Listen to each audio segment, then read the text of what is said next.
en el paciente, ¿vale? ¿Qué vamos a buscar en electrocardiograma patológico? Pues obviamente cambios en estos tres parámetros, ya sea en la frecuencia, ya sea en el eje, ya sea en el ritmo, ya sea en los tres. Y bueno, el electro como tal también nos va a dar datos de hipertrofia de alguna de las cámaras cardíacas, datos y algunos otros que vamos a ver más adelante, ¿vale? Vamos por partes. Primero, alteraciones en la frecuencia cardíaca. Ya sabemos que en el electro la frecuencia cardíaca está dada por la distancia entre una onda R y la siguiente, ¿vale? Y sabemos que un ritmo, una frecuencia cardíaca va a ser constante siempre que la distancia RR de todos los complejos sea la misma, ¿vale? Sea similar, ¿ok? Entonces, ¿qué alteraciones podemos tener en la frecuencia cardíaca que aumente o que disminuya? La frecuencia cardíaca normal en un adulto va de 60 a 100 latidos por minuto, ya sabemos, debido al nodo sinusal, ¿vale? Si aumenta a más allá de 100 latidos por minuto, pero tenemos morfología de ondas complejos normales y todo lo demás no se altera, es decir, la única alteración que encontramos en el electro es una distancia RR más corta, que quiere decir hay más latidos, un aumento de la frecuencia cardíaca, estaremos frente a una taquicardia sinusal, ¿vale? Hay ondas P, hay complejos QR, hay ondas T en todas las derivaciones. Solamente hay una elevación de la frecuencia cardíaca, es una taquicardia sinusal. Lo contrario, si tenemos una frecuencia por debajo de 60 latidos por minuto, pero todo lo demás es normal, las ondas son normales, los intervalos son normales, que tenemos una bradicardia sinusal, ¿vale? Tenemos también la denominada arritmia sinusal. ¿Esta cuándo ocurre? Esta va a aparecer en los pacientes cuando nosotros les pedimos que hagan una inspiración forzada, ¿vale? Una inspiración profunda. ¿Por qué sucede esto? Porque cuando nosotros inspiramos profundamente hay más presión negativa dentro del tórax, las venas cavadas se dilatan y entonces llega más sangre al corazón, sangre que es venosa, ¿vale? Y el corazón, ¿qué tiene que hacer? Tiene que eliminar ese exceso de sangre a como de lugar, que hace empieza a latir más rápido, ¿ok? Para eliminar esa sangre. Entonces, durante la inspiración puede aumentar la frecuencia cardíaca, pero se resuelve completamente durante la inspiración, ¿vale? Solo aparece por eso, por esa condición, que estemos en una inspiración profunda. Si este aumento de la frecuencia cardíaca apareciera sin estar en una inspiración profunda, ya hablaríamos de otras cosas que vamos a ver más adelante, ¿vale? Ustedes mismos lo pueden corroborar. Si tocan su pulso carotídeo y hacen una inspiración profunda, van a notar cómo su pulso empieza a ir más rápido, ¿ok? Pero esto se para completamente cuando vuelven a su respiración normal, ¿ok? Eje. ¿Qué alteraciones podemos tener en el eje que está desviado, ya sea hacia la derecha o hacia la izquierda, ¿vale? Sabemos que el eje normal va de menos 30, que estaría más o menos como por aquí, a más 120, ¿va? Ese es el eje cardíaco normal. Si está desviado a la derecha, o todavía si tiene una desviación extrema, que a final de cuentas es una desviación derecha, ¿qué puede estar pasando en el paciente? Primero, puede ser que tenga un crecimiento ventricular derecho, que si alguna cámara del corazón crece, obviamente va a haber más masa celular, digámoslo así, más músculo, va a requerir de más energía, entonces el eje cardíaco se va a desviar hacia esa parte, donde requiere de más energía, ¿ok? Entonces, si tenemos un crecimiento ventricular derecho, pues obviamente el eje se va a desviar hacia la derecha. En delgadez extrema, en los niños, una desviación derecha. En condiciones de hemibloqueo posterior, los hemibloqueos los vemos más adelante. Infarto anterolateral. Un infarto de la cara anterior o izquierda del corazón. Obviamente en un infarto las células mueren, ya no transmiten el impulso y entonces al no transmitir energía, el eje se va a desviar hacia el lado sano, ¿vale? Hacia la derecha. También en condiciones de EPOC, cor pulmonar y tromboembolia pulmonar. ¿Esto por qué? Porque tenemos más presión en el corazón derecho. Este tiene que crecer de alguna manera y entonces hay más paso de energía a través de ese lado, ¿ok? Y bueno, si tenemos un eje desviado a la izquierda, vamos a tener todo lo contrario. Un crecimiento ventricular izquierdo, pacientes obesos, pacientes ancianos, en un hemibloqueo anterior, que les digo, lo vamos a ver, o en un infarto anterior, ¿ok? El eje como tal se va a alejar de las zonas de infarto, ya lo vimos, porque no transmiten energía, y se va a acercar a las zonas hipertrofiadas, porque hay más masa, ¿ok? Más conducción de la energía como tal. Ahora, Alteraciones del ritmo. Esta es la parte más larga, ¿vale? Y es donde tenemos más alteraciones. Sabemos que un electro, para que digamos que tiene un ritmo regular, la distancia RR tiene que ser constante entre todos los complejos. Siempre tiene que ser la misma distancia. Si tenemos un electro con distancia RR variable, miren, aquí es muy grande, acá se hace más pequeña, acá todavía se hace más pequeña, y aquí vuelve a crecer, ¿ok? Y luego se hace pequeña, vuelve a crecer. Entonces estamos frente a un ritmo irregular o una arritmia como tal, ¿vale? Las alteraciones del ritmo, las podemos dividir en dos para su estudio. Las bradiarritmias y las taquiarritmias, ¿ok? Como su nombre lo dice, bradiarritmias van más lento, taquiarritmias van más rápido. Las bradiarritmias se forman ¿por qué? Porque algún punto del sistema de conducción, ya conocemos el sistema de conducción, nodo sinusal, nodo AB, haz de His y fibras de Purkinje, alguna estructura de ese sistema de conducción está bloqueada. Y de ahí viene su nombre, los bloqueos. Se bloqueó alguna parte que está retrasando como tal el impulso y entonces obviamente vamos a tener alteraciones electrocardiográficas, ¿vale? Esto va a hacer que se retrase la transmisión normal del potencial de acción. Por el contrario, las taquiarritmias, ¿por qué pueden presentarse? Debido a un aumento del automatismo cardíaco, debido a la formación de impulsos ectópicos en zonas donde generalmente no se forman impulsos, por la formación de vías accesorias que transmiten el potencial de acción, o por un aumento de la velocidad de transmisión, ¿ok? Del sistema de conducción como tal. El sistema de conducción está normal, solo que aumenta la velocidad. Vamos a ver primero las bradiarritmias, ¿ok? En la parte de las bradiarritmias, como ya les dije, alguna parte del sistema de conducción está bloqueado. Entonces, dependiendo de qué estructura es la que esté bloqueada, de ahí va a obtener su nombre, ¿va? Si se bloquea el nódulo sinusal, pues obviamente vamos a tener un bloqueo sinusal. Si se bloquea el nodo AB, pues vamos a tener un bloqueo AB, ya sea de primero, segundo, tercer grado. Vamos a ver sus características. E incluso se puede bloquear más abajo en el sistema de conducción, que se bloquea alguna rama de las de His. Y entonces tendríamos un bloqueo de rama derecha o un bloqueo de rama izquierda, ¿va? Y aparte de esto, podemos tener un bloqueo todavía más abajo, ya en la parte terminal del sistema de conducción, que son la hemirrama anterior y la hemirrama posterior, que vienen de la rama izquierda, ¿ok? La hemirrama anterior, entonces tendremos un hemibloqueo anterior, y si se bloquea la posterior, pues tendremos un hemibloqueo posterior, ¿vale? Vamos a ver cada uno. Primero empezamos con el bloqueo sinusal. Aquí se bloqueó la conducción desde el nodo sinusal, desde donde se origina el impulso, ¿vale? Entonces, si se está bloqueando desde donde se originó el impulso, vamos a tener alteraciones ¿en dónde? En la despolarización auricular y en la despolarización ventricular, ¿vale? Se está afectando todo. ¿Por qué? Porque está desde el inicio. Desde el inicio se bloqueó la conducción. Vamos a ver aquí el ejemplo. En un bloqueo sinusal, es el ejemplo que les daba el viernes, que el nodo sinusal tiene déficit de atención y de repente está trabajando bien, todo normal, las ondas perfecto, pero de repente se le olvidó que tenía que trabajar, se le olvidó que tenía que mandar un impulso y no mandó nada, ¿ok? No hubo despolarización ni de aurículas ni de ventrículos. No hay onda P, no hay complejo QRS, mucho menos onda T, ¿vale? Porque no mandó un impulso, se bloqueó el impulso en el nodo sinusal desde el inicio. Pero de ahí se acuerda o le recuerdan que tiene que seguir trabajando y dice, ah, sí, no te preocupes, yo sigo trabajando y aquí y ya manda un latido normal, ¿ok?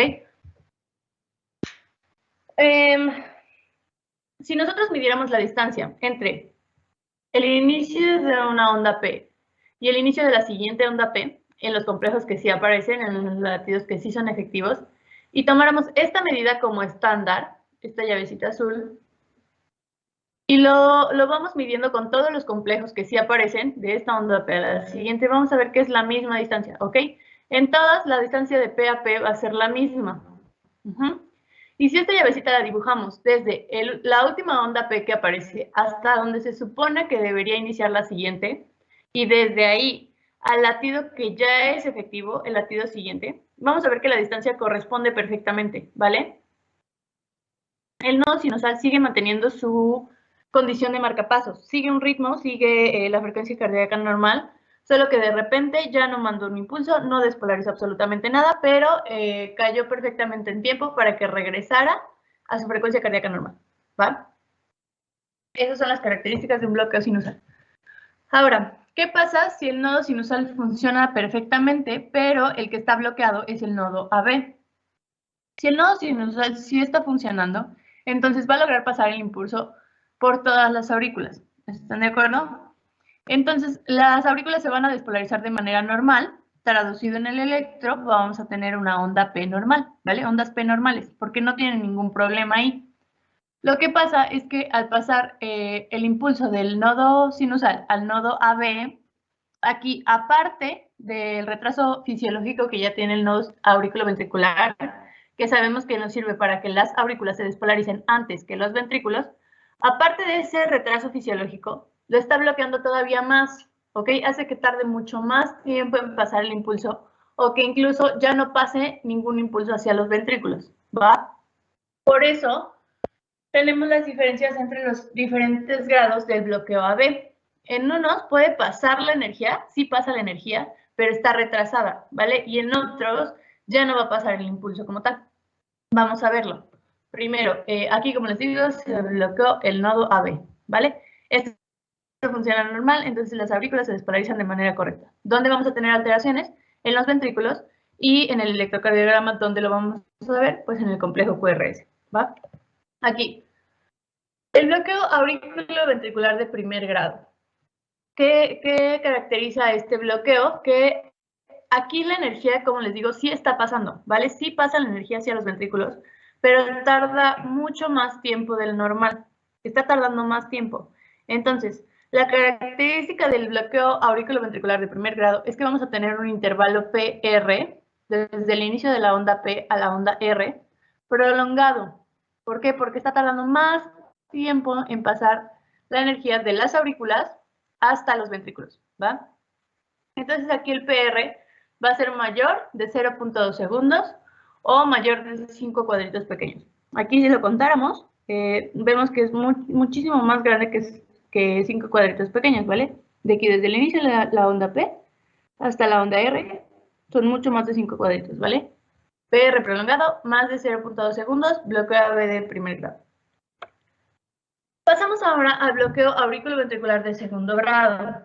Estos se van a dividir en dos, Movitz 1 o Wenckebach y Movitz 2, ¿vale? Es el ejemplo que les daba también el viernes. La onda P y el complejo QRS tienen una relación de pareja, ¿vale? Van siempre en pareja. ¿Qué pasa en el Movitz 1? En la pareja empieza a haber problemas, se empiezan a distanciar, la distancia se hace más grande entre ellos, hasta que de repente se dejaron, ¿va? La onda P ya no condujo a un complejo QRS. Se dejaron. Traducido ya en términos reales, aquí vamos a tener un PR, un intervalo PR, que se va prolongando, se va haciendo más grande, hasta que de repente una onda P ya no condujo a un complejo QRS, ¿vale? Esa es la característica del Movitz 1. Ahora, el Movitz 2, aquí la pareja de P y QRS no tiene ningún problema, ¿va? No hay distancia entre ellos, la distancia es normal, no se distancian nunca, están todo bien, hasta que de repente uno de los dos dice, no, no eres tú, soy yo. Aquí lo dejamos y ya, la P no condujo a un QRS. En términos del electro, el PR es constante, normal en todas las derivaciones, pero de repente una onda P ya no condujo a un QRS, ¿vale? Movitz 2. Entonces ahí tenemos un bloqueo auriculoventricular de segundo grado. Movitz 1, el tiempo de la despolarización de las aurículas hacia los ventrículos se va retrasando, se va prolongando, hasta que una onda P ya no produjo una despolarización ventricular, ¿vale? En el Movitz 2, el PR se va a mantener constante hasta que una onda P ya no condujo a un complejo QRS. Seguimos. Ahora, un bloqueo de tercer grado o un bloqueo completo, su nombre lo dice, es completo, ¿vale? Ya no está pasando nada de energía hacia los ventrículos. Ya no hay potencial de acción que despolarice a los ventrículos. Entonces, ¿qué pasa? Tenemos un nodo sinusal funcionante que despolariza correctamente a las aurículas, entonces podemos tener ondas P normales, incluso rítmicas entre ellos, porque el marcapasos sigue funcionando. Y las ondas P seguirían la frecuencia cardíaca normal, ¿vale? Pero aquí, ¿qué pasa?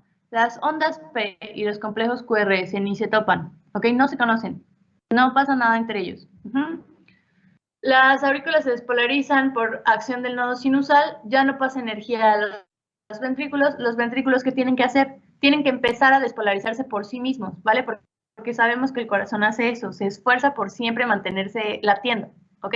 Entonces los ventrículos empiezan a latir por sí mismos, ya no siguen el sistema eléctrico como tal, entonces las células que transmiten el impulso no son tan especializadas para esa acción, ¿ok? Entonces el impulso va a transmitirse de manera más lenta, va a haber menos latidos cardíacos, va a despolarizar completamente a los ventrículos, sí, por eso tenemos la formación del complejo QRS, pero les digo, va a ser muchísimo más lento, ¿ok? Entonces podemos tener bradicardias aquí de hasta 20 o 30 latidos por minuto, ¿va? La distancia RR son muy grandes. Pueden también ser rítmicos entre ellos, o sea, que sea la misma distancia, pero obviamente no va a ser un ritmo normal, ¿ok? Entonces, al no tener una despolarización normal, correcta, un latido cardíaco normal, no va a estar garantizando la perfusión adecuada de los órganos. ¿Okay? Entonces ya podemos tener consecuencias clínicas en los pacientes e incluso llegar a requerir de la colocación de un marcapasos. ¿Vale? Muy bien.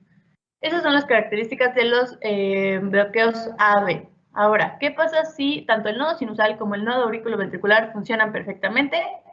El nodo auriculoventricular tiene su retraso fisiológico normal, pero ahora se bloqueó más abajo, ¿ok? Se bloqueó alguna rama de las de His. Lo vemos acá. Esto funciona todo correctamente. Se bloqueó una de las ramas de las de His, ya sea la derecha, que obviamente va hacia el ventrículo derecho, o la izquierda, que va hacia el ventrículo izquierdo, ¿vale? Y lo que les mencionaba antes, si se bloquea una parte terminal, la hemirrama posterior, vamos a tener un hemibloqueo posterior. Si se bloquea la hemirrama anterior, un hemibloqueo anterior, ¿va? Primero vamos a pasar con los bloqueos de rama. ¿Cómo hacemos para diferenciar entre un bloqueo de rama y un hemibloqueo? Primero, vamos a tener en los bloqueos de rama un QRS ancho. ¿Esto por qué? Miren, si, por ejemplo, se bloquea la rama derecha de las de His, se bloquea aquí el impulso va a viajar en la rama izquierda de manera normal, ¿ok? Porque aquí no tiene ningún problema. Pasa a la velocidad correcta, despolariza todo el ventrículo en la velocidad normal, que debería ser, ¿vale? Pero acá, al estar bloqueada la rama derecha, va a haber un retraso del paso del impulso, lo que va a hacer que tarde más tiempo en llegar a todo el ventrículo derecho. O incluso, si se bloquea por completo la transmisión aquí de la rama derecha, ¿qué tenemos? Que el ventrículo por sí mismo tiene que empezar a despolarizarse. Y ya vimos que si el ventrículo hace eso, tarda muchísimo más tiempo, ¿ok? Sí logra despolarizar a toda la masa ventricular, sí lo hace, pero tarda mucho más tiempo, porque no tiene células especializadas para eso. Entonces, al tardar más tiempo en despolarizarse uno de los ventrículos, en este ejemplo, el ventrículo derecho, pues obviamente el tiempo de despolarización completa de la masa ventricular va a ser más largo. Como lo vemos en el electro, pues con un QRS ancho, que tarda más tiempo, ¿vale? QRS ancho. Pero aquí el eje cardíaco va a ser normal. ¿Por qué? Porque a final de cuentas, ya sea que tarde más o ya sea que forme una nueva manera de despolarizarse, la energía está llegando a ambos ventrículos, ¿ok? Sí llega, está llegando a toda la masa ventricular de manera normal. Entonces el eje va a estar normal. A diferencia del hemibloqueo, en el hemibloqueo es lo contrario, ¿va? Aquí en los semibloqueos el QRS va a estar normal. ¿Por qué? Porque si se bloquea, por ejemplo, la hemirrama anterior, si lo comparamos, poniéndole en perspectiva, la hemirrama anterior es un poquito más derecha que la hemirrama posterior. ¿Están de acuerdo? Está un poquito más hacia la derecha. Pero si se bloquea aquí, al final de cuentas el impulso está llegando a los ventrículos en el tiempo adecuado, ¿ok? No tarda más tiempo en llegar a ambos ventrículos, está llegando bien. Entonces el QRS va a ser normal. Pero aquí, como les menciono, como la hemirrama anterior es más derecha, si se bloquea aquí, entonces no va a haber tanta conducción hacia el lado derecho del corazón. ¿Qué está pasando? Que el eje se desvíe hacia la izquierda. Lo contrario con la hemirrama posterior. Si se bloquea la posterior, que es más izquierda, no hay tanta energía que llegue al corazón izquierdo y el eje se está desviando hacia la derecha, ¿vale? Esa es la manera de diferenciar entre un bloqueo de rama y un hemibloqueo. Vamos a ver ahora cómo vemos los bloqueos de rama en el electro. Ya sabemos que un bloqueo de rama, ya sea derecho o izquierdo, va a tener un QRS ancho mayor a 0.12 segundos o mayor a 3 cuadritos pequeños. ¿Por qué? Porque está tardando más tiempo en despolarizarse los ventrículos. ¿Va? ¿Cómo vemos un bloqueo de rama derecha en el electro? En el electro tienen patrones característic'os, ¿ok? El bloqueo de rama derecha, vamos a ver en B1, B2, o sea, derivaciones derechas, un patrón de R, S, R', ¿ok? R pequeñita, S pequeñita, R' más amplia, más ancha y más larga, ¿ok? B1, B2, patrón de R, S, R'. Derivaciones derechas. Si lo vemos en la derivación ABR, que es toda más hacia la derecha, vamos a ver el mismo patrón, la misma forma, ¿vale? Solo que aquí va a haber predominancia de ondas negativas, porque ya sabemos, lo estamos viendo más desde la derecha, ¿ok? Entonces vamos a tener igual una R pequeñita, S pequeñita, R'. Un poco más amplia, más ancha y más larga que la R primera, ¿ok? Que la primera R. RS, R'. ¿Y qué va a pasar en las derivaciones izquierdas? En las derivaciones de 1, ABL, B5 y B6, que ven al corazón desde su cara izquierda, vamos a tener este patrón, que se denomina S empastada, ¿ok? Que es como una onda S profunda, ¿vale? B5, B6, ABL, D1. Ese es el patrón característico de un bloqueo de rama derecha. B1, B2, ABR, RS, R', lo vemos acá. D1, ABL, B5, B6, una S empastada, ¿va? ¿Qué pasa con el bloqueo de rama izquierda? ¿Cuál es el patrón aquí? Seguimos con lo mismo, QRS mayor a 0.12 segundos o mayor a 3 cuadritos pequeños, aquí lo vemos. Y aquí, en las derivaciones derechas, vamos a ver un patrón de RS. Una R pequeñita, una S mayúscula, mide más de 5 milímetros y es súper grande, ¿vale? Una onda negativa súper grande, RS. También hay otro patrón que se presenta. Aquí puede ser que, igual en B1, B2, derivaciones derechas, puede ser que se haya perdido por completo la onda R, ¿ok? No hay ondas positivas. Y entonces este patrón se denomina QS, como si se hubieran fusionado tanto la onda Q como la onda S. Las dos son negativas, ¿vale? Entonces lo denominan QS porque es como una fusión de ambas ondas negativas que hace una onda todavía más grande, ¿va? Ese es el patrón característico. B1, B2, patrón RS o patrón QS, ¿vale? ¿Y qué pasa ahora en las derivaciones izquierdas? D1, ABL, B5, B6. Aquí el patrón que vamos a encontrar va a ser una R mellada. Una R en forma de M o el patrón de R, R', ¿va? Las dos son mayores de 5 milímetros. D1, ABL, B5, B6, R', o R mellada. Ok, esos son los patrones característicos en un electro de un bloqueo de rama, ya sea derecha o izquierda. Ahora, vamos a pasar a los semibloqueos, ¿ok? Ya se los he venido mencionando. Aquí en los semibloqueos el QRS va a ser normal en ambos. ¿Por qué? Porque la velocidad de conducción hacia los ventrículos es la adecuada, es la normal, pero vamos a tener desviación del eje. En un hemibloqueo anterior, como ya les dije, la hemirrama anterior es más derecha, vamos a tener un eje desviado hacia la izquierda, ¿ok? Se bloqueó la conducción del impulso hacia la derecha, hacia el corazón derecho, el eje se va a desviar hacia la izquierda. Y aquí lo mismo, vamos a tener patrones característicos en el electro para diferenciarlos. En mi bloqueo anterior, en mi rama anterior, en D1 y ABL, que son derivaciones izquierdas como tal, vamos a tener una morfología de QR. Se los voy a enseñar, ¿vale? En el ejemplo. En las derivaciones inferiores, D2, D3 y ABF, vamos a tener morfología de RS. Acá lo vemos para que sea más fácil. Aquí. D1 y ABL, vamos a tener una morfología QR. ¿Ok? Si se dan cuenta, tenemos una onda Q pequeñita, una R más grande. En ABL lo mismo, una Q pequeñita, una R más grande. Y ahora en las derivaciones inferiores de 2, de 3 y ABF, vamos a tener el patrón RS, una R pequeñita, una R minúscula, una S profunda, S mayúscula, ¿va? En D2, D3, RS y ABF, RS, ¿ok? Y aquí lo que vemos, el eje D1 es positivo, ABF es negativo. Entonces es un eje desviado a la izquierda, ¿ok? ¿Y qué pasa ahora con el hemibloqueo posterior? Vamos a tener lo mismo, QRS normal.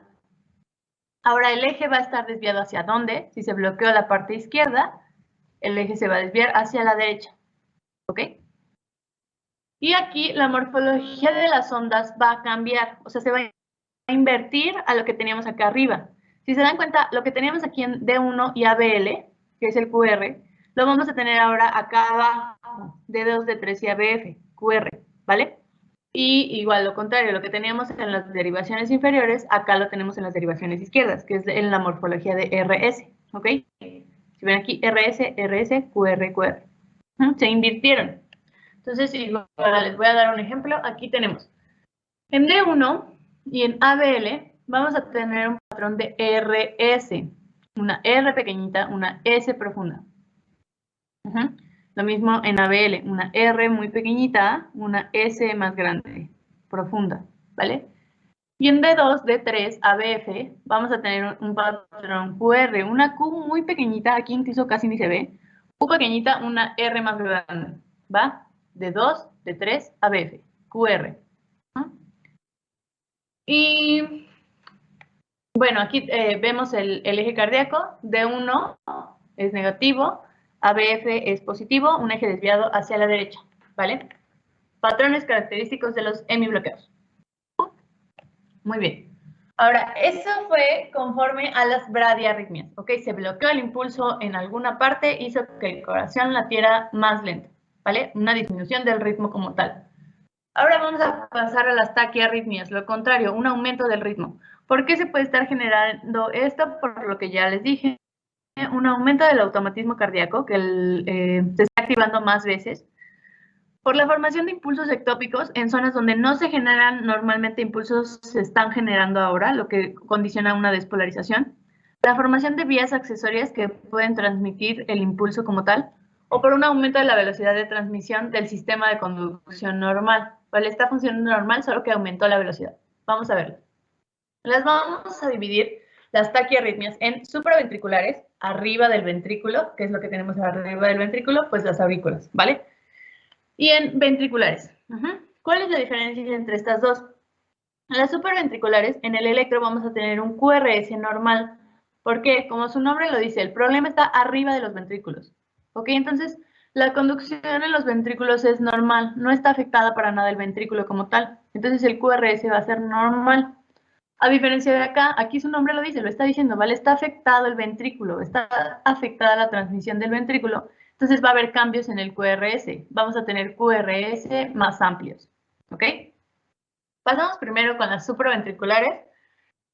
Y las taquiarritmias supraventriculares pueden tener origen auricular, origen nodal por algún fenómeno de reentrada. ¿Qué es esto? Un fenómeno de reentrada es que el impulso está entrando nuevamente, como su nombre lo dice, hacia el sistema de conducción.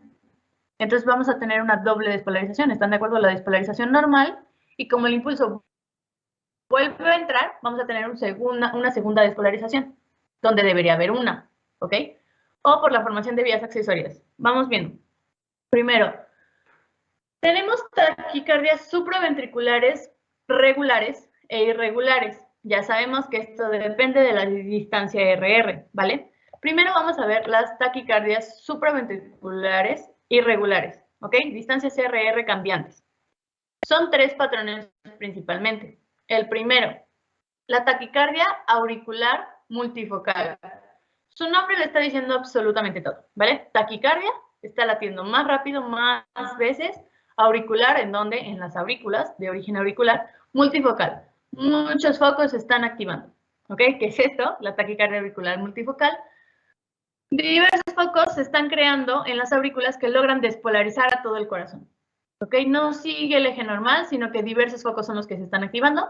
Y la energía de este patrón es la suficiente, o sea, la activación de aquí de las aurículas es lo suficientemente grande para activar siempre una despolarización ventricular. Entonces, por eso siempre vamos a tener ondas P que conduzcan a un complejo QRS. ¿Ok? Siempre la despolarización auricular va a lograr la despolarización ventricular. Pero obviamente son asincrónicos. ¿Por qué? Porque son muchos focos que se activan a diferentes tiempos. Entonces no siguen un patrón regular, son completamente irregulares, ¿vale? Asincrónicos. Aquí si lo vemos, aquí la distancia, esta es grande, aquí se hace un poco más pequeña, aquí se hizo súper pequeña, aquí se vuelve a hacer grande. ¿Por qué? Porque son diversas partes de las aurículas que se están activando y que logran activar a los ventrículos. El segundo patrón es el conocido flúter auricular. ¿Qué es un flúter? Es un ritmo violento conocido como aleteo. Aquí las aurículas están aleteando, ¿ok? Se menciona que el impulso adquiere un movimiento circular o movimiento en círculo. En el electro, ¿qué vamos a ver? En el electro vamos a tener las denominadas ondas F, F mayúscula, con una frecuencia de 200 a 350 por minuto. Aquí las aurículas se están despolarizando a una velocidad de 200 a 350 por minuto, ¿ok? Súper rápido. Y bueno, aquí a diferencia de la pasada, no todas las despolarizaciones auriculares van a conducir a una despolarización ventricular, ¿ok? Entonces aquí tenemos una conducción ventricular variable, que puede ser de 2 a 1, de 3 a 1. ¿A qué me refiero con esto? Que podemos tener dos despolarizaciones auriculares o dos ondas F en el electro por una despolarización ventricular, un complejo QRS, ¿ok? Pueden ser tres ondas F, un complejo QRS, puede ser 4 a 1, puede ser 5 a 1, ¿vale? Dependiendo del patrón que encontremos. Y se menciona que en el electro las ondas F se ven como dientes de sierra. Lo vemos acá. Si nos secamos hasta acá abajo, este es el denominado patrón en dientes de sierra. Parecen como dientitos, ¿ok? Las ondas tienen morfología parecida, son muy parecidas entre ellas. Aquí la aurícula está aleteando, ¿ok? Estas son las denominadas ondas F mayúscula, de flúter. Y aquí es lo que les digo que vemos. Podemos tener aquí, por ejemplo, 1, 2, 3, yo creo que esta sería la cuarta, tal vez. 4 aleteos, 4 despolarizaciones auriculares por un complejo QRS, una despolarización ventricular. Entonces tendremos un patrón de 4 a 1, ¿ok? 4 aleteos, una despolarización ventricular. Este es el flúter auricular. Y pasamos al tercer patrón, que es la fibrilación auricular. ¿Qué pasa aquí? Aquí también se están activando diversos focos en diversos puntos, pero aquí a diferencia de la taquicardia que ya vimos, la cantidad de energía que generan estas despolarizaciones auriculares no es la suficiente, ni cerca de ser la suficiente para generar una despolarización ventricular, ¿ok? Entonces aquí igual, los ventrículos tienen que empezar a latir por sí mismos, ¿ok? Porque no están recibiendo la correcta energía desde las aurículas como tal.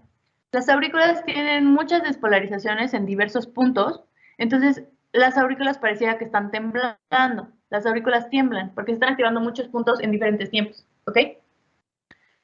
En el electro lo vamos a ver como ondas F minúsculas. ¿Ven? Todas estas onditas pequeñas son ondas F minúsculas de fibrilación. ¿Por qué es peligroso esto? Porque al no generar despolarización correcta de las aurículas, no están generando una contracción adecuada, ¿ok? De las aurículas. Entonces, al no contraerse bien, no contraerse lo suficientemente fuerte, digámoslo así, la sangre no va a pasar de las aurículas a los ventrículos. Sabemos que para que esto pase tienen que contraerse correctamente, ¿ok?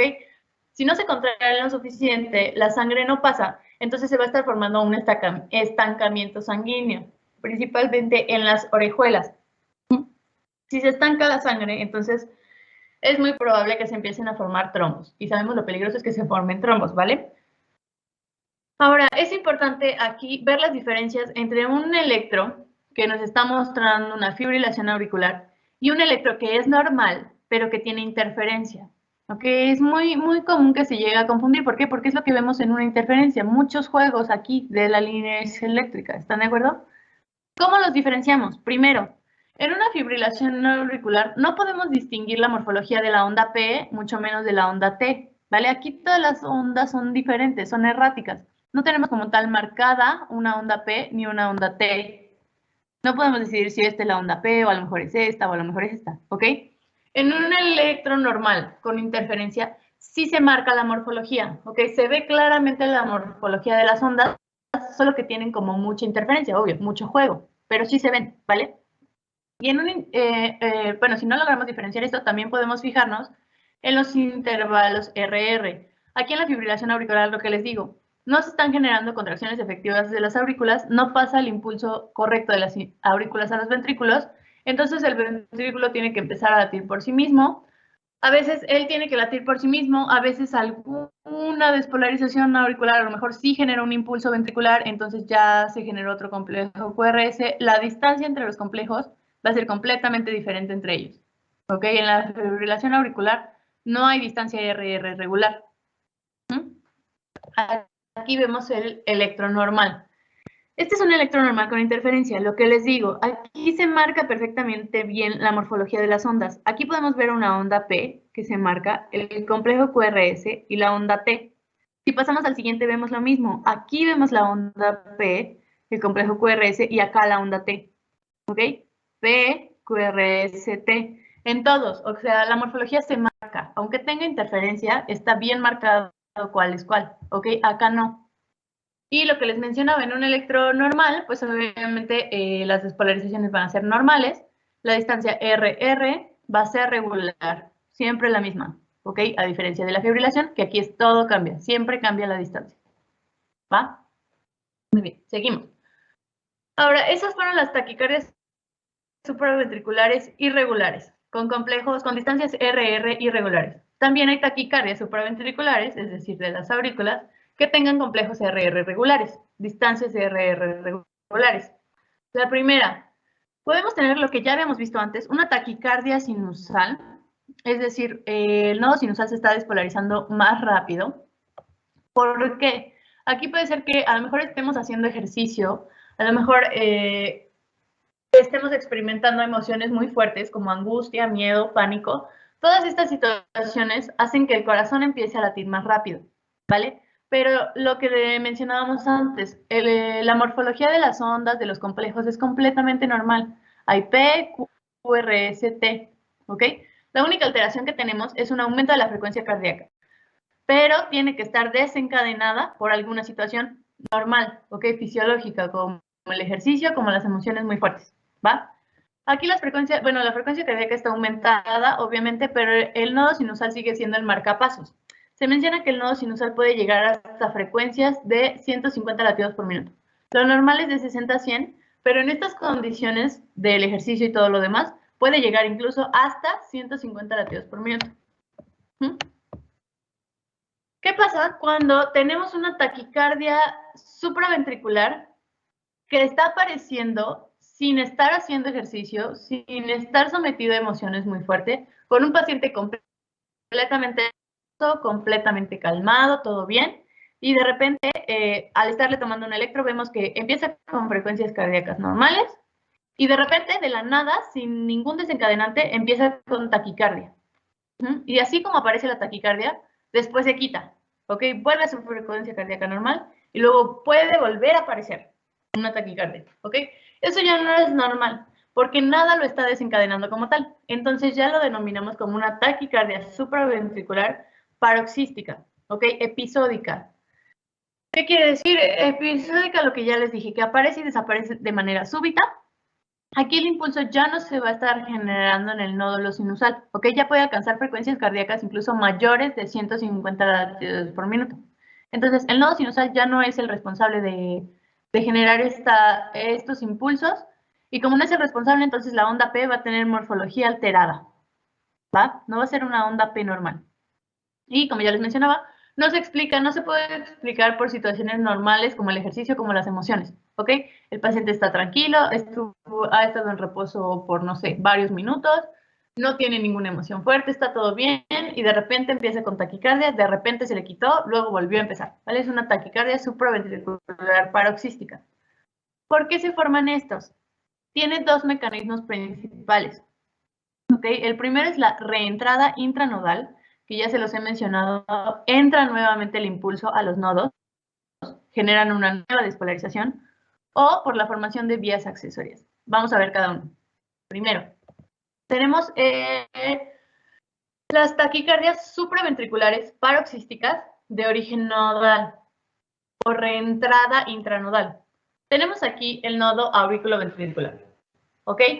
El nodo auriculoventricular, como ya les dije, tiene un retraso fisiológico, ¿vale? Para que latan primero las aurículas y después los ventrículos. El impulso cardíaco viene desde acá arriba, desde las aurículas, desde el nodo sinusal, baja por los axis internodales hasta el nodo auriculoventricular, y este nodo auriculoventricular tiene dos vías de transmisión de la energía, una vía lenta y una vía rápida, ¿ok? La vía lenta es la que utiliza normalmente para retrasar el impulso y para pasarlo hacia las de His, hacia ambas ramas de las de His, ¿vale? Eso es lo normal, que el impulso viaje por aquí, por la vía lenta. ¿Qué está pasando en esta taquicardia? Que por alguna razón el impulso está viajando normal por la vía lenta, pero una parte de ese impulso utiliza la vía rápida del nodo para regresarse y poder regresarse incluso hasta el nodo sinusal, ¿ok? Hasta las aurículas. Se hizo, bueno, utilizó la vía rápida para regresar el impulso, y ese impulso sabemos que va a generar un nuevo impulso que baje, ¿ok? Si se regresa el impulso, tiene que volver a bajar. Entonces ahí ya tenemos lo que les digo, dos latidos donde debería haber solo uno, ¿ok? En el tiempo en el que solo debería bajar un impulso. Ahora, ¿qué vamos a ver en el electro? Tenemos un impulso que está bajando de manera normal, sigue la dirección correcta. Entonces vamos a tener que una onda P normal, que es la despolarización auricular del impulso normal. Se va a estar empezando a formar, bueno, se va a formar más bien el complejo QRS porque este impulso logró despolarizar de manera correcta hacia los ventrículos. Pero el impulso que se regresó va a coincidir cuando baja nuevamente con el inicio de la repolarización ventricular, ¿ok? Porque obviamente tardó tiempo en llegar desde acá abajo hasta el nodo sinusal y volver a bajar. Entonces, ese tiempo que tardó fue el tiempo que hizo el primer impulso que se despolarizara un ventrículo, bueno, la masa ventricular, ¿va? Entonces, este impulso que se regresó genera una nueva onda P. Hay una segunda onda P, pero como se está regresando, como va hacia la dirección contraria, la onda P va a ser negativa. Aquí es lo que vemos aquí con las flechas, una onda P negativa, que coincide en tiempo con el inicio de la repolarización ventricular y que coincide como tal en el punto donde debería estar la onda S del electro. Entonces, ¿cómo se denomina esta onda? Onda P negativa o empastada o una pseudo S, ¿ok? Porque es donde debería estar la onda S, se formó la nueva onda P negativa. Y volvemos con el latido normal que tenemos, la onda P, el QRS, la onda P del impulso que se regresó, ¿ok? Ese es un mecanismo. También tenemos la formación de taquicardias supraventriculares paroxísticas anormales por la formación de vías accesorias, ¿ok? Aquí hay dos mecanismos principales, la vía ortodrómica y la vía antidrómica. ¿Cuál es la diferencia entre estas dos? La vía ortodrómica tenemos un impulso que viene del nodo sinusal y que baja por el sistema eléctrico normal, ¿ok? Sigue la vía normal de paso de la energía. Pasa por el nodo AB, pasa por las de His, pasa hasta las fibras de Purkinje, pero se formó un haz accesorio, una vía accesoria que está regresando el impulso, ¿ok? El impulso que bajó lo está regresando a través de una vía accesoria, otra vez hasta el nodo sinusal, nodo AB, todo lo demás, ¿ok? Entonces, ¿qué vamos a ver en el electro? Vamos a ver complejos QRS normales, porque la velocidad de conducción por el sistema eléctrico es normal, está llegando a los ventrículos de manera normal, pero vamos a tener un nuevo latido, más, digamos, donde a la mitad del tiempo, por el impulso que se está regresando y que es capaz de generar una nueva despolarización ventricular, ¿ok? Entonces vamos a tener dos latidos donde debería haber solo uno, ¿va? Una taquicardia. Y la vía antidrómica, a diferencia, es que aquí el impulso que se generó no va a estar bajando por el sistema eléctrico normal, sino que va a estar bajando por una vía accesoria, ¿ok? Va a llegar a despolarizar a los ventrículos, sí, pero está bajando por una vía accesoria que es errática, que no está bien especializada y que va a tardar más tiempo en despolarizar a los ventrículos. ¿Qué vamos a ver entonces en el electro? QRS ensanchados, amplios. Está tardando más tiempo en despolarizar a los ventrículos. Pero aquí el impulso se va a regresar a través del sistema eléctrico, ¿va? Entonces va a pasar por las fibras de Purkinje, haz de His, nodo AB. Baja por una vía accesoria, se regresa por el sistema normal, genera un nuevo impulso, dos impulsos donde debería haber uno solo, una taquicardia. ¿Ok? Y como les digo, el QRS está ensanchado porque como está viajando por la vía accesoria, que no es especializada, tarda más tiempo. Muy bien. Aquí les doy un ejemplo de una taquicardia supraventricular paroxística por vía accesoria del tipo ortodrómico que tenemos los complejos QRS normales. ¿Por qué? Porque está viajando el impulso a través del eje eléctrico normal, pero tenemos la formación de una onda P negativa. ¿Por qué? Por el impulso que se está regresando por la vía accesoria, ¿va? Y obviamente una taquicardia más complejos QRS. ¿Por qué? Por el impulso que se está regresando y que está generando dos impulsos en lugar de uno, ¿va? Ahora, un ejemplo de un síndrome con vía accesoria, por la formación de una vía accesoria, es el denominado síndrome de Wolff-Parkinson-White. Aquí los pacientes de manera congénita tienen una vía accesoria, ¿ok? Nacen con una vía accesoria en el corazón que es capaz de transmitir la energía. ¿Alguien sabe cómo se llama esta vía accesoria? Haz de... ¿El haz de Kent? Perdón, ¿el haz de Kent? Exactamente, muy bien, es el haz de Kent, ¿ok? La vía accesoria de estos pacientes se llama haz de Kent. Ya sabemos que las vías accesorias son capaces de regresar el impulso y de formar una nueva despolarización, un nuevo complejo QRS, ¿ok? En la mitad del tiempo. Entonces, aquí, el síndrome de Wolff-Parkinson-White corresponde a una preexcitación ventricular, ¿ok? Los ventrículos no están esperando el tiempo que debería, el tiempo correcto del paso de energía para despolarizarse, sino que empiezan a despolarizarse antes. Esa preexcitación ventricular hace que se forme esta denominada onda delta, la cual es una de las triada, un componente de la tríada característica del Wolff-Parkinson-White, que es la onda delta, el segmento PR acortado menor a 0.12 segundos o menor a 3 cuadritos chiquitos, PR corto, onda delta y un QRS ancho. Ya vimos que las vías accesorias no permiten el paso a la velocidad normal, digámoslo así, de la despolarización ventricular. Entonces el QRS va a estar ancho. Esta es la triada de Wolff-Parkinson-White. PR corto, QRS ancho, onda delta. ¿Ok? Y estos pacientes con síndrome de Wolff-Parkinson-White, con el haz de Kent, están predispuestos a formar taquicardias supraventriculares paroxísticas. ¿Ok?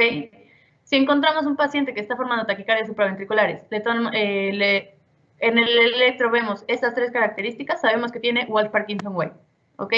Al tener un accesorio, el impulso se va a estar regresando, ese impulso que se regresa puede generar nuevas despolarizaciones, puede hacer que el paciente tenga taquicardias que no se explican ni por emociones, ni por ejercicio, ni por otras situaciones normales, ¿vale? Muy bien. Ahora, así como tenemos taquicardias supraventriculares, también podemos tener taquicardias ventriculares como tal, que el ventrículo se esté despolarizando más rápido, más veces. La taquicardia ventricular es un ritmo activo caracterizado por 3 o más extrasístoles ventriculares en forma sucesiva. ¿Qué es un extrasístole ventricular? Un complejo QRS que apareció donde no debería estar, ¿vale? Mecanismo de producción por aumento del automatismo ventricular, ¿ok? Que se esté despolarizando más rápido, o un mecanismo de reentrada. Ya lo vimos hace rato, que el impulso se esté regresando, genera una nueva despolarización. Es sostenido si dura más de 30 segundos y no sostenido si dura menos de 30 segundos. ¿Okay? ¿Cuál es la característica de esto? Las extrasístoles o los QRS que van a aparecer de nuevo, digámoslo así, van a ser QRS anchos. ¿Ok? No está siguiendo la despolarización normal, no sigue el eje eléctrico, sino que se está formando algún impulso en el ventrículo por cualquier razón, que obviamente esa parte de las células ventriculares no están especializadas para la transmisión de la energía, entonces van a tardar más tiempo en despolarizar a todos los ventrículos. Tarda más tiempo, pero sí los despolariza por completo. Entonces, por eso sí se forma el complejo QRS como tal, pero va a ser más ancho porque tarda más tiempo. Y tiene una morfología errática, completamente diferente al resto, porque no sigue el eje normal. ¿Vale? Lo vemos aquí. Tenemos nuestros QRS normales que siguen la despolarización normal, sistema de conducción, y de repente el ventrículo se despolarizó a sí mismo, tuvo un complejo QRS ancho, completamente errático, que despolarizó a todos los ventrículos, pero tardó más tiempo y fue todo raro, ¿ok? Porque las células no están especializadas. Este es una extrasístole ventricular, ¿vale? No sostenida si mide menos de 30, si dura menos de 30 segundos. Y ya tenemos complejos QRS erráticos, más anchos, que no siguen el eje normal, ¿vale? Ahora, en las taquicardias ventriculares se puede hablar de frecuencias cardíacas incluso de 220 a 300 por minuto, ¿ok? Entonces, al tener frecuencias cardíacas tan rápidas, no vamos a garantizar la perfusión normal de los órganos, ¿ok? No se está contrayendo de manera efectiva. Como lo tiene que hacer más rápido, no lo hace con la fuerza debida, no manda la cantidad de sangre que necesita el cuerpo como tal, ¿ok? Entonces ya vamos a tener, obviamente, características clínicas en nuestros pacientes. Ahora, las taquicardias ventriculares se pueden denominar según la morfología de sus complejos QRS, ¿ok? Pueden ser taquicardias ventriculares monomórficas o polimórficas. Aquí tenemos una taquicardia ventricular, muchos complejos QRS, con frecuencias incluso de hasta 300 latidos por minuto, 250 más o menos. Complejos QRS completamente erráticos, más anchos. Y bueno, esta es un ejemplo de taquicardia ventricular monomórfica, que los complejos QRS son muy parecidos o iguales entre sí, ¿ok? No son complejos QRS normales, pero son iguales entre sí, ¿vale? Aquí, ¿qué pasa? Estamos perdiendo la morfología de las demás ondas del electro.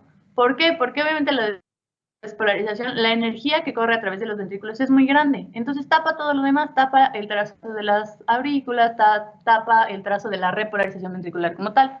Entonces muchos complejos QRS taparon lo demás del electro. Es monomórfica si tienen la misma forma entre ellos.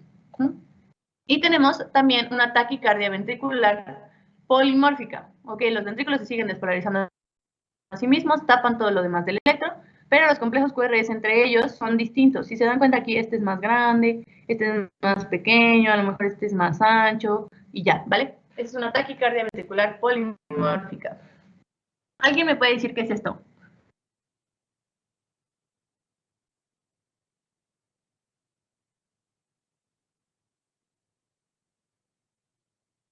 ¿Alguien sabe qué es eso? ¿Dónde aparece?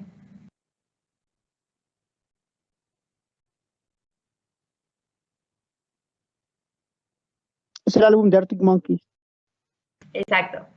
Arctic Monkeys utiliza esta imagen. Obviamente ellos no creo que hayan estudiado el electro, pero bueno, esta es un ejemplo para nosotros en un electro, si tuviéramos aquí obviamente el papel del electro, de una taquicardia ventricular, muchos complejos QRS, polimórfica, porque los complejos QRS son distintos entre sí, este es más grande, este es más pequeño, este se hace más pequeño, tipo torsión de puntas, ¿ok? ¿Han escuchado la torsión de puntas?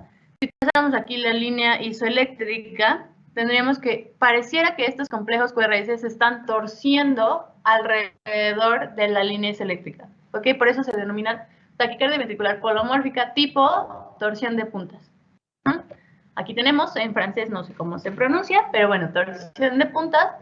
Son estas taquicardias, ¿ok? Taquicardias ventriculares, frecuencias cardíacas muy rápidas, complejos QRS completamente erráticos, polimórficas, no siguen el mismo patrón, tipo torsada de puntas, torcida de puntas, torsión de puntas, no sé.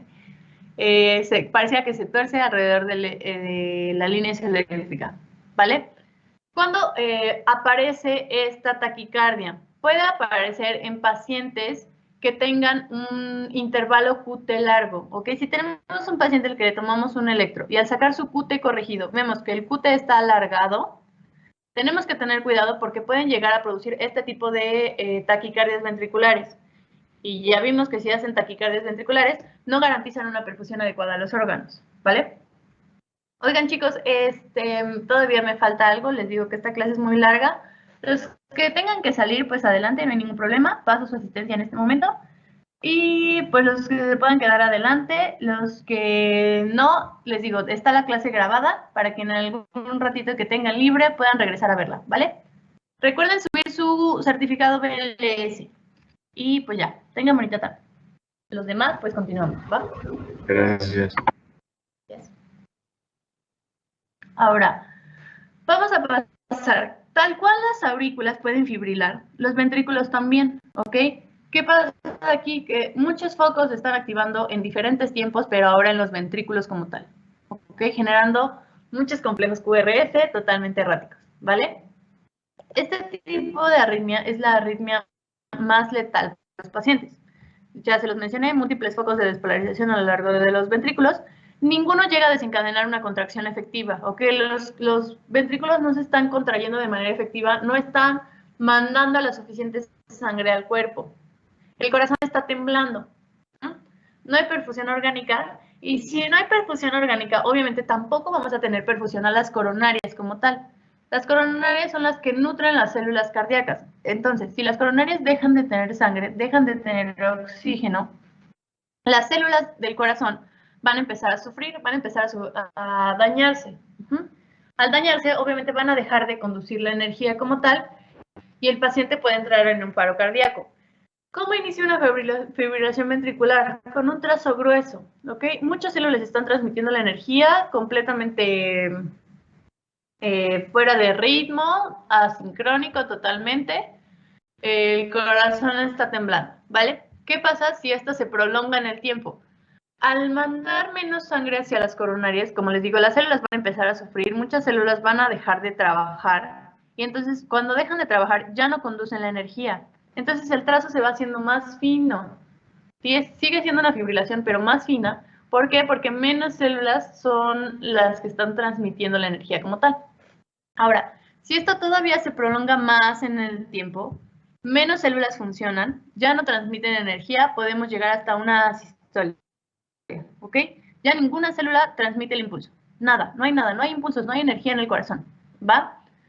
¿Cómo corregimos esto? Bueno, si tenemos una sistolia ventricular, ¿cuál es el problema? Que las células se quedaron sin sangre, se quedaron sin oxígeno que las nutra. Tenemos que mandarles oxígeno de cualquier manera posible. ¿Qué hacemos? Empezamos a darle RCP al paciente, a simular un latido cardíaco nosotros mismos de manera mecánica, ¿vale? Empezamos a mandar, aunque sea un poquito de sangre hacia las coronarias, para que las células empiecen a despertar, empiecen a funcionar y a trabajar, ¿ok? Y aquí, entonces, si empezamos a mandar sangre de manera, en el tiempo todavía que tenemos, en el poco tiempo que tenemos, y logran empezar a funcionar, puede regresar el paciente a estar en una fibrilación. Entonces, si tenemos un paciente en fibrilación, ¿cómo lo corregimos? Desfibrilando, ¿vale? ¿Cómo se corrige una fibrilación? Desfibrilando. Si tenemos este trazo, entonces le damos un choque al paciente para que las células regresen a funcionar de manera correcta. Pero esto es cuando todavía pueden transmitir el impulso. Si ya tenemos una sistolia, no podemos dar un choque al paciente, porque las células ya están sufriendo de por sí, podemos terminar de matarlas, ¿ok? Entonces, en la sistolia no desfibrilamos, fibrilación se desfibrila, ¿va? Bueno, eso fue la parte de alteraciones del ritmo. Les dije que en el electro también vamos a ver datos de hipertrofia de alguna de las cámaras. Sabemos que el corazón tiene músculo, y al igual que el músculo estriado del resto del cuerpo, al entrenarlo, al someterlo a más presión, a más carga, a más peso, el músculo crece, ¿vale? Entonces, igual en el corazón, si alguna cámara está sometida a más presión, tiene que volverse más fuerte y entonces el músculo se hipertrofia, ¿vale? Se puede hipertrofiar, pueden crecer las aurículas o pueden crecer los ventrículos. ¿Cómo veríamos una hipertrofia auricular? En el electro, la actividad auricular está representada por la onda P. Sabemos que la aurícula derecha se despolariza unos milisegundos antes que la aurícula izquierda, porque así es como viaja el impulso de derecha a izquierda. ¿Están de acuerdo? Entonces, si trazáramos la curva que representa la despolarización auricular derecha y después trazáramos en el tiempo que corresponde la despolarización auricular izquierda, tendríamos dos ondas. Pero así no lo vemos en el electro como tal, sino que en el electro se fusionan estas dos y se forma la onda P que ya conocemos. Entonces, si dividiéramos la onda P, la primera parte corresponde a la aurícula derecha, hasta la mitad, ¿vale? Y la aurícula izquierda corresponde a la segunda mitad, desde la mitad hacia el final de la onda P, aurícula izquierda, ¿va? ¿Qué pasa en B1? En B1 ya sabemos que la onda P es isobifásica, es decir, tiene un componente positivo y tiene un componente negativo que deben ser exactamente iguales, aquí positivo y este negativo. Si lo separamos, igual que la vez pasada, la primera parte, el componente positivo, corresponde a la aurícula derecha y el segundo componente o el componente negativo corresponde a la aurícula izquierda. ¿Qué pasaría cuando una de las aurículas crece? Pues obviamente al crecer, la onda que trazaríamos sería más grande, ¿ok? Según la aurícula que esté crecida. Si crece la aurícula derecha, crecería la onda de la aurícula derecha, en este caso la representada con verde. Lo vemos acá. Es que les digo, la primera parte corresponde a la aurícula derecha, la segunda a la aurícula izquierda. ¿Qué vemos en el electro cuando crece la aurícula izquierda? La aurícula derecha, perdón, la derecha. Entonces, aquí tendríamos una onda de aurícula derecha más grande, lo que haría como esta forma, ¿sí? El primer componente está crecido, la primera onda creció, la segunda es más pequeña. Pero así como tal, no lo vemos en el electro, sino que en el electro vemos una onda pulmonar o onda P picuda. Al fusionar estos dos elementos se hizo una onda P más grande, una onda P pulmonar. Así lo vemos en el electro como tal. ¿Qué pasa con el crecimiento auricular izquierdo? ¿Cuál onda creció? La de la aurícula izquierda, porque está crecida. ¿Cuál es el componente de la aurícula izquierda? El segundo. ¿Ok? Entonces aquí en el electro sí lo vamos a ver así. Lo vamos a ver como una onda P mellada, con segundo componente, onda P mitral, perdón. Segundo componente más grande, onda P mitral. ¿Y qué pasa en B1, que sabemos que es isobifásica? Si sabemos que la aurícula izquierda corresponde al componente negativo, pues obviamente la onda negativa va a estar más grande, ¿va? Acá lo vemos. Hipertrofia auricular derecha, onda P mayor de 2.5 milímetros, es decir, onda P alta pulmonar en D2. ¿Ok? Esto lo buscamos en D2. Una onda P alta es una hipertrofia auricular derecha. Y en B1 tiene que ser mayor el componente positivo, ¿ok? Sabemos que es isobifásico, la primera parte corresponde a la onda P, entonces tiene que estar alto, mayor de 1.5 milímetros. Y ya sabemos la onda P crecida se le denomina P pulmonar. Acá vemos una hipertrofia auricular derecha. La onda P se ensancha, obviamente tarda más tiempo en despolarizarse porque una de las dos está crecida, y vamos a tener una onda P mitral en forma de M, ¿va? En B1, como tenemos una onda P bifásica, ¿cuál componente está crecido? El componente negativo, el componente final, ¿va? Bien. Pueden crecer las aurículas y también pueden crecer los ventrículos como tal. Aquí es importante recordar entonces cómo vemos al corazón con las derivaciones. Las derivaciones sabemos que funcionan como cámaras que ven hacia dónde se dirige la energía en el corazón, ¿va? Las derivaciones derechas, B1, B2, ven al corazón ¿desde dónde? Desde la derecha, ¿ok? De derecha a izquierda. Entonces, sabemos que aquí tenemos predominancia de ondas negativas porque la energía se está alejando de ellas, ¿ok? Ven cómo se aleja la energía de ellas. Inicia de derecha a izquierda, la energía se aleja, ondas negativas. Lo contrario en B5, B6. Estamos viendo al corazón desde su lado izquierdo, entonces ellas ven cómo se acerca la energía, ¿vale? Entonces son ondas positivas. Teniendo esto en mente, vamos a ver qué pasa en una hipertrofia del ventrículo izquierdo. Creció el ventrículo izquierdo, obviamente el eje hacia dónde va a estar, hacia la izquierda, normal o desviado a la izquierda. ¿Por qué? Porque ese ventrículo creció. Hay más energía de ese lado, del lado izquierdo. ¿Qué vamos a ver en el electro? Si lo vemos desde las cámaras derechas están viendo cómo mucha energía se está alejando de ellas. Entonces, en B1, B2, vamos a tener ondas S profundas, ¿ok? Muy negativas, muy grandes, mucha energía se está alejando de ellas. ¿Y qué va a pasar con las cámaras que ven al corazón desde la izquierda, B5, B6? Mucha energía se está acercando a ellas. ¿ok? Porque hay más células, hay más conducción de la energía, mucha energía se acerca a las cámaras B5, B6, R altas, ¿ok? Si vemos esto, pues ya sabemos que obviamente el ventrículo está crecido, mucha energía está yendo hacia ese ventrículo como tal, las ondas son muy largas, digámoslo así.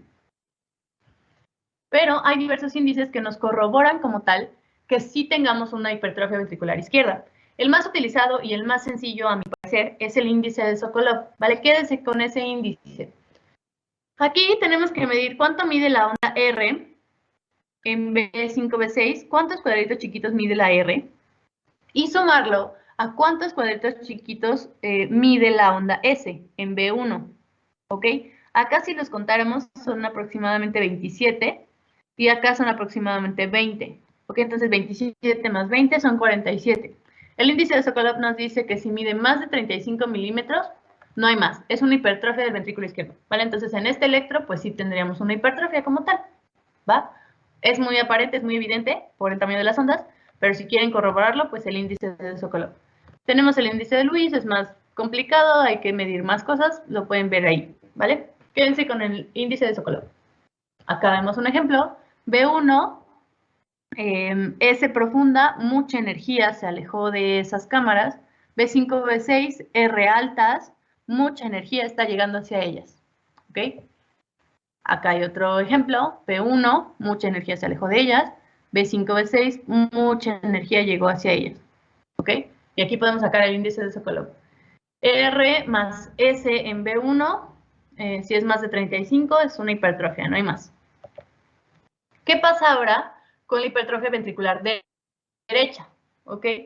Siguiendo el mismo razonamiento, si creció el ventrículo derecho, ¿hacia dónde se está dirigiendo la mayor parte de la energía? Pues hacia la derecha. Entonces el eje va a estar desviado hacia la derecha. Aquí va a pasar lo contrario, ¿ok? Si vemos las derivaciones derechas, las cámaras derechas, que sería B1, B2, ¿qué está pasando? Mucha energía se está quedando ahí, ¿ok? Entonces vamos a tener una onda positiva, muy grande. Y si vemos al corazón desde su lado izquierdo, cámaras B5, B6, ¿qué está pasando? Que mucha energía está al lado contrario de ellas, ¿ok? Mucha energía se quedó del otro lado. Entonces vamos a tener ondas negativas muy profundas. Aquí vemos onda R dominante en B1, onda S dominante en B5, B6. Se menciona que para corroborarlo como tal tenemos que tener que la onda R mida más de 7 milímetros o que la onda S en B5, B6 mida más de 7 milímetros. Si alguna de las dos no mide eso, pero la vemos que está grande, a lo mejor mide 6 milímetros, podemos sacar el índice R entre S. ¿Ok? Vamos a medir cuánto mide la onda R, cuántos cuadritos miden la onda R, entre cuántos mide la onda S, lo dividimos, y aquí en B1, si da mayor a 1, no hay más, es una hipertrofia ventricular derecha, ¿vale? Y en B5, B6 es el mismo índice, R entre S, pero aquí tiene que ser menor a 1, ¿vale? El QRS va a tener una duración normal porque, pues, a final de cuentas, está llegando a ambos ventrículos, ¿va? Aquí vemos el ejemplo, es lo que les digo, vemos al corazón desde la derecha, B1, mucha energía se quedó en esa parte del corazón, ¿ok? Una R alta. Si lo vemos desde B5, B6, el lado izquierdo, mucha energía se quedó del lado derecho. Ondas negativas, S profunda. Y aquí es lo que les digo, si esta onda S no midiera 7 cuadritos pequeños, entonces sacamos el índice R entre S. ¿Ok? ¿Cuánto mide R? ¿Cuánto mide la onda S? Lo dividimos. Y en B5, B6, si da menor a 1, es una hipertrofia ventricular derecha. Y si acá, si esto no mide más de 7 milímetros, hacemos lo mismo, R entre S, si da mayor a 1, es una hipertrofia, ¿va? ¿Aquí qué pasa? En una hipertrofia ventricular derecha, en el electro nos podemos encontrar también, aparte de estos índices como tal, alteraciones en el segmento ST y puede haber inversión de la onda T. ¿Esto con qué nos puede confundir? Con un infarto, ¿vale? Entonces aquí hay que tener cuidado, hay que diferenciar bien una hipertrofia ventricular derecha de un infarto, ¿va? Lo vemos más adelante. Ahora, los datos de infarto que vemos en el electro como tal. Sabemos que el electro es la herramienta que nos ayuda a otorgar un diagnóstico, ¿vale? necesitamos ver primero la clínica del paciente. Si tenemos un paciente con dolor precordial, dolor irradiado, alteraciones en la perfusión, y al tomarle un electro nos puede ayudar a ver en qué parte está el problema, ¿ok? ¿Qué capa del corazón se está afectando y qué cara del corazón está afectado? ¿Vale? También qué vaso se puede estar tapando. Vamos a ver. Tenemos, por decirlo así, 3 escalones en la cardiopatía isquémica como 3 escalones. Primero, si algún vaso se tapa y empieza a dejar sin oxígeno a las células de una región del corazón, estas van a pasar por un proceso de isquemia, ¿vale? Si ese proceso de isquemia se alarga, si pasa mucho tiempo, digámoslo así, las células van a empezar a lesionarse, ¿ok? Ese es su segundo escalón, una lesión celular. Si todavía pasa más tiempo sin llegar sangre a las células van a empezar a morir, que sería ya el tercer escalón final, la necrosis, ¿ok? Esas son las 3 etapas de la cardiopatía isquémica. ¿Cómo vemos datos de esto en el electro? Datos de isquemia los vamos a ver en la onda T. Datos de lesión en alteraciones del segmento ST. Y datos de necrosis como tal en la aparición de ondas Q patológicas, ¿vale? Cardiopatía isquémica. Vemos aquí. La isquemia es la reducción del aporte de oxígeno al miocardio menor a 20 minutos. ¿Ok? Si pasan menos de 20 minutos y se corrige, es totalmente reversible el daño, ¿va? ¿Cómo vemos esto? Como alteraciones en la onda T. Lesión. Ya pasaron más de 20 minutos, las células siguen sin oxígeno y entonces todavía se puede revertir el daño, ya va a ser más complicado, obviamente, ¿vale? Y en el electro lo vamos a ver como cambios en el segmento ST. Y finalmente, necrosis. Si pasan más de 2 horas sin que llegue oxígeno a las células se mueren, hay un proceso de necrosis y esto ya es completamente irreversible, ¿vale? Lo vamos a ver en el electro como ondas Q patológicas. Lo vemos acá. Isquemia, onda T, lesión, segmento ST, necrosis, onda Q. Alteraciones en la onda T, alteraciones isquémicas en la onda T, lo vemos en la onda T. ¿A qué nivel se está dando la isquemia? Si tenemos una onda T picuda, ¿ok? Onda T picuda, el daño es subendocárdico, abajo del endocardio. Si por el contrario la onda T se invierte, el daño fue subepicárdico, ¿vale? Lesión. Si tenemos un segmento ST descendido, deprimido, el daño fue, la lesión ocurrió a nivel subendocárdico. Y si por el contrario tenemos un ST elevado, una elevación del ST, el daño fue subepicárdico. ¿Cuál de las dos es más grave? Tanto la isquemia como la lesión son más graves si se dan a nivel subepicárdico. ¿Por qué? Porque el epicardio es lo que está afuera del corazón, arriba del corazón. ¿Ok? Entonces, si el daño es subepicárdico, todo lo que está abajo del epicardio, o sea, casi la totalidad del corazón está afectado. ¿Ok? Todo el corazón está afectado. Entonces, eso es más grave que si solo estamos dando lo que está debajo del endocardio, que es una porción más pequeña del corazón. ¿Están de acuerdo? Bueno, si ya pasamos por el proceso de isquemia, ya pasamos por la lesión, y transcurre más tiempo, van a empezar a aparecer ondas Q patológicas. ¿Qué es una onda Q patológica? Que mida más de 0.04 segundos, un cuadrito chiquito de ancho, y más de 0.2 milivolts o 2 cuadritos chiquitos de alto, ¿vale? Onda Q patológica, más de un cuadrito de ancho, más de 2 cuadritos de largo. Ahora, aquí está lo que les decía, onda T negativa, isquemia subepicárdica. Onda T positiva, picuda, isquemia subendocárdica. Elevación del segmento ST, lesión subepicárdica, depresión del segmento ST, lesión subendocárdica. ¿Cuál es más grave? Pues como tal, una elevación del segmento ST y una onda T negativa. ¿Ok? Si encontramos una onda T negativa o una elevación del segmento ST, cuidado. ¿Ok? Es más grave, súper grave. Ahora, ¿dónde va a estar localizado el infarto? Las alteraciones que ya les dije, ya sea en el ST, ya sea en la T, ya sea en la Q, vamos a ver dónde están ocurriendo esos cambios, en qué derivaciones. Porque las derivaciones, como ya lo hemos dicho antes, son las cámaras que ven al corazón desde sus diferentes caras. ¿Ok? Entonces, si encontráramos cambios, que ya les mencioné del ST, de la T, de la Q, en las derivaciones de B1 a B4, el problema está en la cara anterior del corazón. Ok, el infarto es anterior. Si aparecen cambios en D1, ABL, B5 y B6, el problema va a estar en la cara izquierda o cara lateral del corazón, ¿vale? Y si por el contrario ocurren cambios, hay cambios electrocardiográficos en D2, D3, ABF, entonces el infarto va a ser de cara inferior, ¿vale? Acá en la tabla lo vemos más desarrollado, digámoslo así.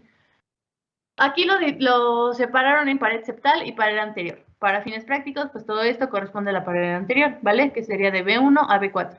Y aquí vienen los vasos que pueden estar tapados, ¿ok? Ya sea la descendente anterior, en su rama diagonal o rama septal, los cambios que pueden aparecer, la pared lateral de 1 a BL, B5, B6, la rama que está afectada es la circunfleja, de pared inferior, de 2, de 3 a BF, la descendente posterior, ¿ok? Y ya podemos llegar a ver incluso alteraciones en la pared posterior con las derivaciones derechas, B1, B4, y aquí están involucrados la circunfleja o la descendente posterior, ¿va? Esto leanlo un poquito con más calma para que entiendan, tiene todo el sentido del mundo. ¿Qué más podemos ver en un electro?